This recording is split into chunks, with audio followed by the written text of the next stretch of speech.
Welcome to the Coastal Grappling Podcast, your spot for all things grappling related. My name's Pat, here today to kind of reboot the Coastal Grappling Podcast. So, for those who don't know, I ran this podcast under a slightly different account, I believe, a few years back. Now, we're back to completely reboot it with kind of some new logos, new vibe. It's been a while, and I'm really excited to get right back into it. So this podcast, for those who don't know, is really focused on all things grappling with a specific intent on covering Brazilian Jiu-Jitsu. I do intend on talking about a little bit of judo. That's become a recent love of mine specifically. But in general, we're going to keep it Jiu-Jitsu focused, and more than that, gi focused.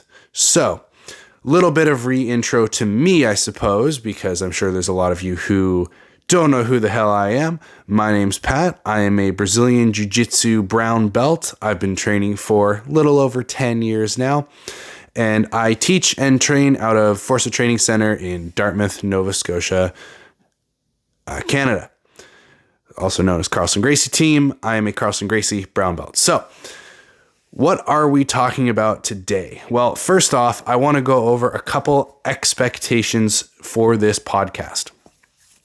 So the first expectation is schedule. My plan is to be releasing these bi-weekly, potentially a little faster, potentially a little slower. We'll see how that goes, but bi-weekly is the current plan. As I said, this podcast is going to have mostly a focus on gi jiu-jitsu, but we will be talking about no-gi as well, especially with ADCC coming up after the gi season here in a little bit. So expect some of that as well. In general, anyone who's listening from our gym knows that I like to go on long-winded rants, so expect a lot of that. So, what is our topic for today? Well, if you read the title, you probably already know. We're talking about how to efficiently improve your jiu-jitsu as an upper belt. Specifically today, we are talking about how to efficiently improve your jiu-jitsu when you are one of the better people in the room. So this could apply, to maybe if you're a school owner and a black belt, all the way down to if you are, say, in a brand new gym as a blue or a purple belt and all of your training partners are white belts. How do you efficiently train and continue to improve your jiu-jitsu when you're in a situation like that? So a little bit of background.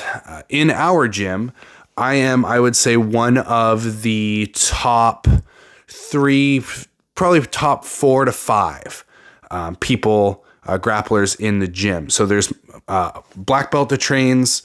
There's my brother, who's our head coach, who's a world level brown belt. There's myself, and there's 2 other incredibly good brown belts as well. Unfortunately, that's it. Apart from that, it's some admittedly very good purple belts, some very good blue belts, and a lot of white belts. So in a situation like that, the other brown belts are not always around. Our black belt is not always around. A lot of the time, I am in a situation where I am training in a room where I may be the best or second best guy there that day. So how do I keep my training efficient and keep improving in a situation where, realistically speaking, there might not be anyone that day or only one person or 2 people that can actually push me technically in rounds in jiu-jitsu? So here's a couple ways. I've narrowed it down to about 3 different bullet points here. So 3 different things. The first we're going to talk about today specifically is specific training. Starting your rounds in a specific position with the intent on learning over winning. And this is going to be a core theme of everything we talk about today, is learning before winning. It can be very easy when you are an upper belt to fall into the trap of always feeling like you have to win rounds against lower belts. because you don't want to seem outwardly like you're bad, your technique's not where it should be. You don't want to maybe seem to your coaches like, oh, this guy's not, we gave him a purple belt, but we don't, but he's getting smashed by white belts. You have to let go of all that. And one way to do that is specific rounds. What I will do occasionally is I will say, hey, Mr. Blue Belt or Mr. White Belt, who I could normally do whatever I want with. We are going to start, can we start in back mount? You're going to take my back. I'm going to, you're going to take my back with hooks, with choking grips maybe, and we're going to roll from here. If I escape, we reset. If you tap me out, we reset. If you can do that consistently, you are going to improve in that given area because you are forcing yourself to put mat time into positions you may not be in very often. It's a very bad habit I think we all fall into when we're in this kind of situation as upper belts, where it's fun to be winning, right? I think we can all agree it's more fun when you're training and you're hitting those cool arm bars or you're hitting those cool back takes versus when you're training and you are suffering in side control for 5 minutes, right? I think we can all agree the former is a little more fun. However, that is not conducive necessarily to efficient improvement. What we want to do is put ourselves in uncomfortable positions the majority of the time. What I do personally when it comes to this kind of thinking is I train 5 days a week. Now, that may be 6 sessions if I get morning specific drilling sessions in as well, but we'll just say 5 days a week just to make it easy. Of those 5 days a week, most weeks, 3 to 4 of those days are specifically organized personally around improvement, with 1 to maybe 2 of those days being specifically for just having fun and going to roll and just training hard. So what that might look like is on a Tuesday and a Thursday, when I roll, I am specifically trying to hit, we'll use my current example, Bravo chokes. I've really fallen in love with the Bravo choke the last couple weeks, and I've wanted to work a lot on it. So like last night, this is being recorded on a Wednesday, last night on Tuesday, when I rolled with our blue belts and our white belts last night, I specifically put myself in a position to hit a Bravo choke as much as I could, to set up Bravo chokes. And I failed because I'm still very new at the choke. I failed at those Bravo chokes against white belts and blue belts occasionally because it's a new choke to me. It's a new position. It's a new setup to me, I should say. So I'm going to fail at it. I'm going to try the choke and it's not going to work. My grips are going to be wrong. My setup's going to be way too obvious. My grips will be too deep, too loose, or too deep, or etc. And this is just one example. So that is the first way. Specific training rounds. Now, the second way, and I just touched on this, is live drilling with white and blue belts. Okay. Now, this is one that I see gaining some traction. I've been doing this for a few years now. We all have been in this situation where we see a technique that we really want to add, whether it was taught in class or we saw it online, or it was, we saw an athlete doing it, or one of our training partners started to do it, whatever. We've all been in this situation where we see a technique and we're like, I want to add that to my game. But then we go to roll and you might get into a position to specifically do that technique 1 or 2 times in a night if you're not thinking about it. If you're just rolling how you normally roll, you may never get into the position to actually try that technique you want to learn. So what I do personally is when there's a new technique, like we'll take Bravo chokes as this example. When there's a new technique, I will specifically say, hey, let's go roll to a white belt that's, maybe like a 2-stripe white belt that kind of knows what they're doing, or a blue belt. I'll say, hey, let's roll. There's no specific, like, hey, let's go start from side control. Let's go start from back mount. There's no specific, hey, I'm going to just try this choke all day. I just say, hey, let's roll. And because I'm picking people that I can already completely lead the dance of jiu-jitsu with, right? I can already completely lead them into a given position or situation in a roll. I can funnel that roll very quickly into the position that I want to work on. Last night, it was funneling the roll into the side control position so that I could start to work the Bravo choke. I probably tried about 10 to 15 Bravo chokes in the span of like 2 to 3 rounds because I just kept getting back there to try them. Now, you may say, well, why don't, like, this doesn't make sense. You're wasting training time still. Why don't you just do specific rounds more? So there's 2 reasons. The first is not everyone always wants to do specific rounds, right? This is the crux of jiu-jitsu. We have training partners that are whole people and not drilling dummies. So sometimes, you may get told, nah, I just want to roll. So this is a good way when someone says that to kind of almost cheat and do it anyways. But B,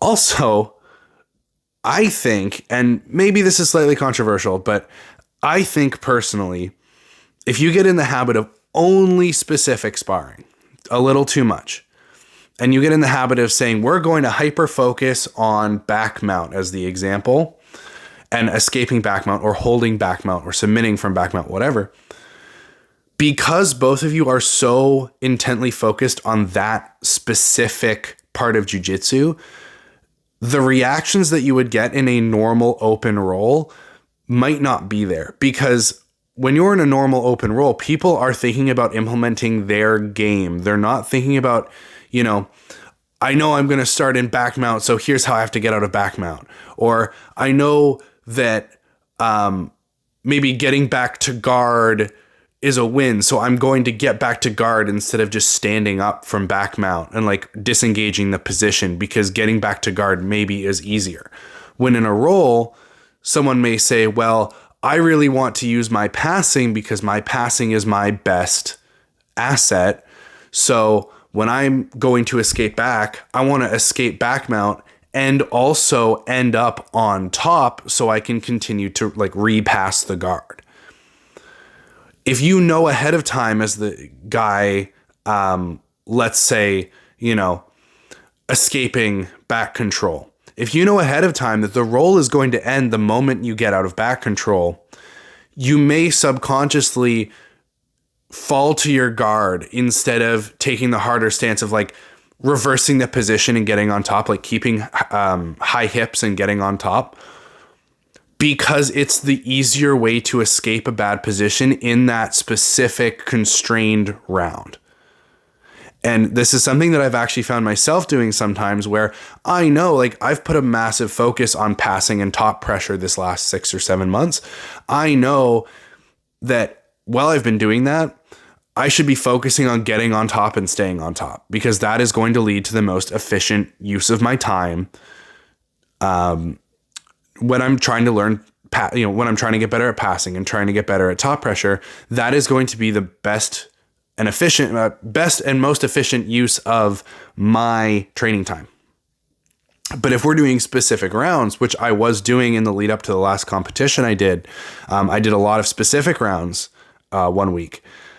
I did find myself subconsciously just getting back to a guard because it was easy.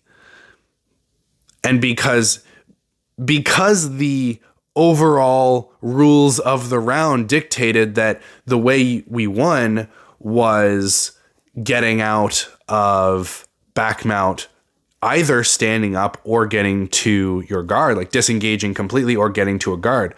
Because of that, well, the guard is generally going to be the easiest thing to do from back mount.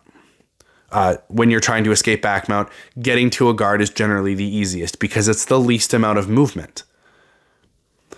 Now, obviously, this applies differently in different positions, but it's very important to just think of this as a concept as a whole. And I'm not saying don't do specific rounds. I'm actually saying do a lot of them.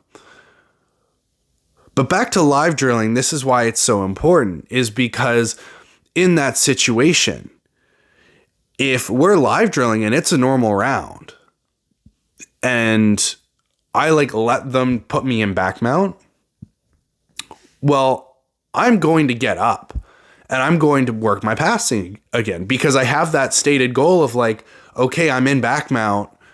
Now I have to work passing. And this is where live drilling comes in to be, I would say, the second step from specific rounds. I think specific rounds are very, very good to work a hyper specific part of your game, hence the name. And then live drilling comes in when you want to see how that hyper specific part of your game plays in the whole of a jiu-jitsu role, because it's two very different things. I think we can all agree being in a small, a constrained rule set, I should say, changes a role, changes how you think about a role.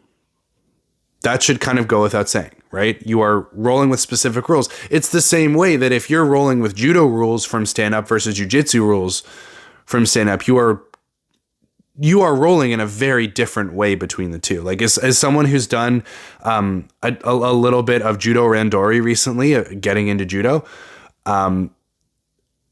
even though it's gi stand-up like I do in a jiu-jitsu class, because the rules are so much different, the way I think about going for my throws and going for my grips is very, very different.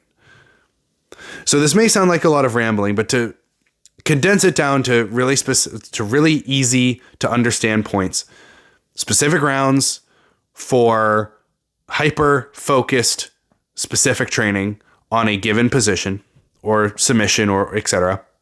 Live drilling for a more overall view of how that specific position or specific technique lands in the overall realm of a role, right? How it would feel when someone can really react however they feel like because there's no constraints in the round. So that's on the mat. Okay, this is all stuff we can do when we're training, whether that's coming in out of hours, before class, after class, whether that is just tailoring your training to that during your class time, if you have that freedom. Not everyone does. What about off the mat? What can we do off the mat as upper belts to really learn and continue to learn jiu-jitsu? Someone I look up to a lot is JT Torres, and something JT talks a lot about, if you ever listen to him talk about how he got his black belt so fast. And the belt's neither here nor there, but it proves the point. He wasn't training much. He was studying. He was looking at jiu-jitsu books. He was thinking about jiu-jitsu. Now, most of us, the vast majority of us, really are hobbyists. Even for me, I'm an instructor, and I compete, but I would still consider myself a hobbyist. I don't make money off of this.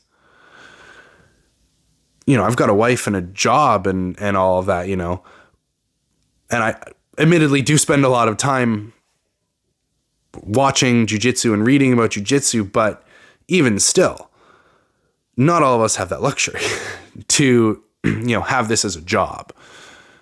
So what do we do when we're off the mat? Well, I think this is where our training off the mat differs very much, or things we have access to, I think, differ very much from our lower belt counterparts, like white belts or newer blue belts. If you've been training jiu-jitsu for a good few years, you've gotten a purple belt or a brown belt or a black belt. You've been training 5, 6, 7, 8, 9, 10 years. You should know enough jiu-jitsu innately, just to see it, that competition footage study should be very good for you. Now, this is where how people take in information is going to differ. I have said this, I'm pretty active on the jiu-jitsu subreddit, and I have said this to many people on there over the years. I cannot fucking stand instructionals. And this is just like an ADD thing on me. I get bored within 5 minutes. I can watch about 5 minutes of jiu-jitsu instructional, and then I will just get bored and start playing video games or fumbling around on my phone. I can watch like an hour or two of competition footage and dissect that competition footage and be engrossed because I'm watching what people do live. I am watching what people do in a competition setting when someone is truly trying to resist the most possible. And this is a gripe I've had for quite a while with instructionals. There's some times where you can watch an instructional and the world champion athlete will tell you to do something one way. And then you go and you watch them do that exact same move in a tournament, and their grip placement is entirely different. Their foot placement is different. Their weight is very obviously in a different place because kind of the old no plan survives contact with an enemy thing. What you do in an ideal scenario is not how the techniques look in a live roll. And it's one of the reasons when I teach, I make a very clear point a lot of the time of saying, look, I'm going to show you how I do this when I roll. But if you're rolling and you hit the technique a different way, and then you come up to me and you say, hey, Pat, I was doing this, but I don't know if I'm doing it wrong. If the answer is you're doing the technique and it's working, then I'm going to tell you to continue to do the thing that you're doing probably, even if it's slightly different to what I showed. Now, all that to say, I prefer competition footage to study. This is not a poo-poo on instructionals. There's plenty of people who really do get a lot of good, efficient learning out of instructionals. That's just not me. I've tried like AOJ instructionals. I've tried Danaher instructionals. I've tried Mikey Musumeci. I've tried Keenan. I've tried a lot of different instructionals. I get very bored very quickly. But again, I can watch competition footage. So that's our third way. I wanted to add one quick little tip here for those of us who teach. Not all of us are going to get this freedom to do what I'm about to suggest, but if you do, I would suggest you maybe implement this from time to time.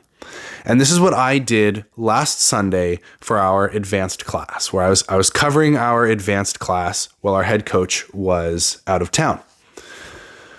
So what I did is I had everyone partner up. It was a group of very experienced youth and blue belts and up for adults. I had everyone partner up and I gave them parameters in which to drill, but the specific drill was up to them.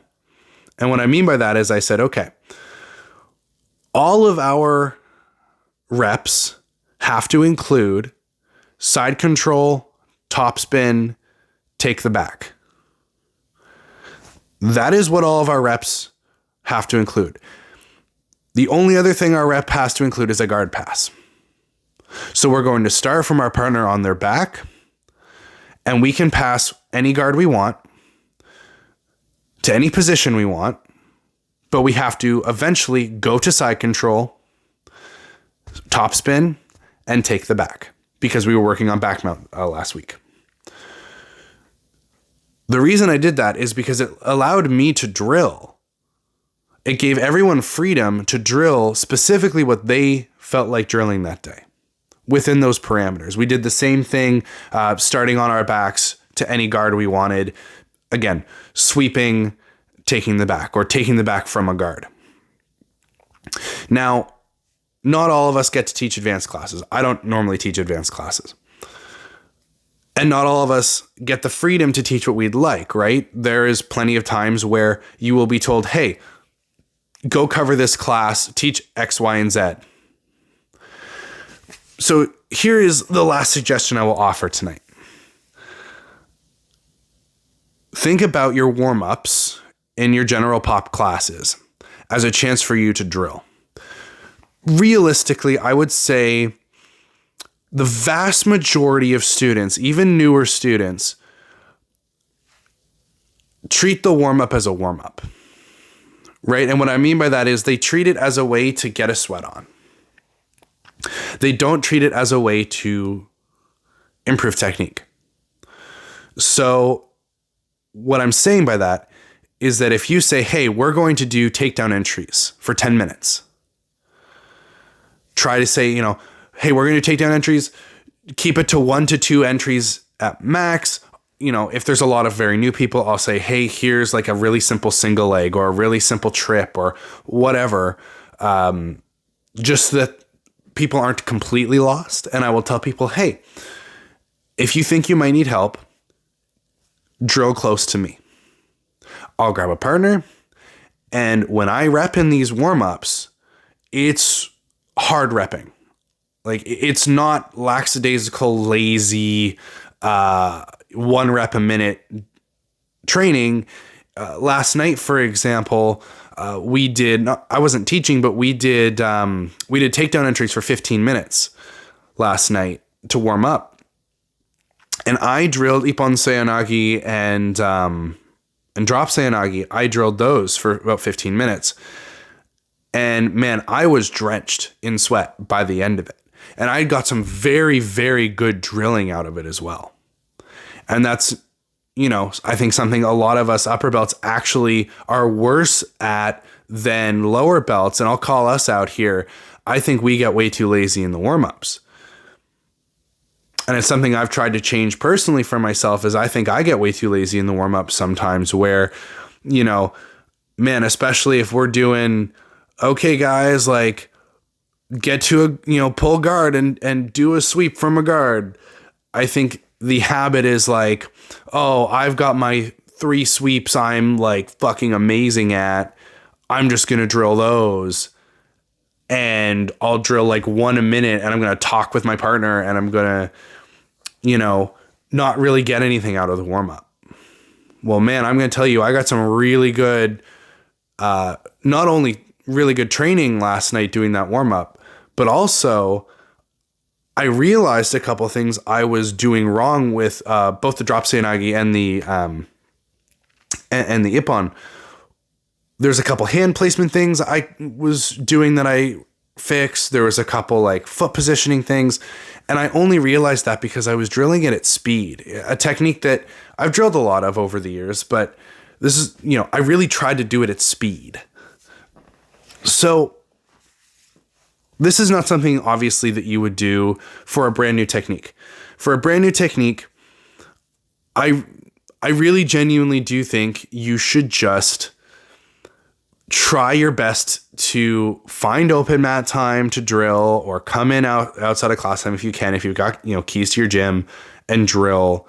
I think that is overall the best way to improve a brand new technique at the very start before you've even really drilled it.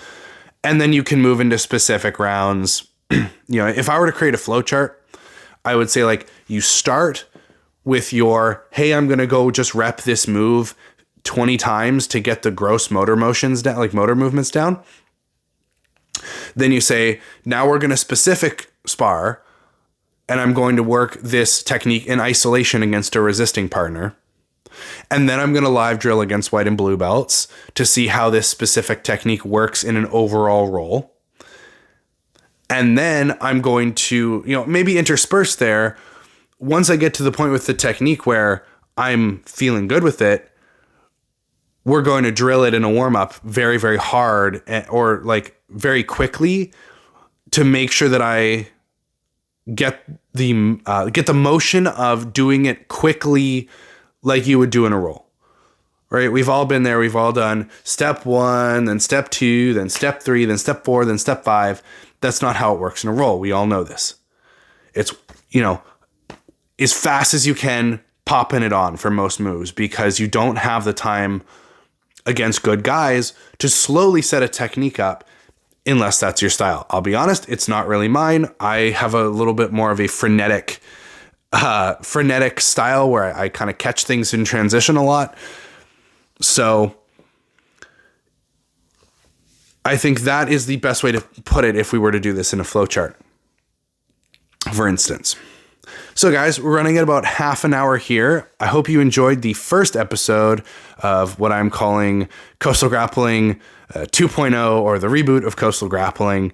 But I hope you enjoyed. Tune in bi-weekly for more episodes. Enjoy your training, guys. Try and train efficiently.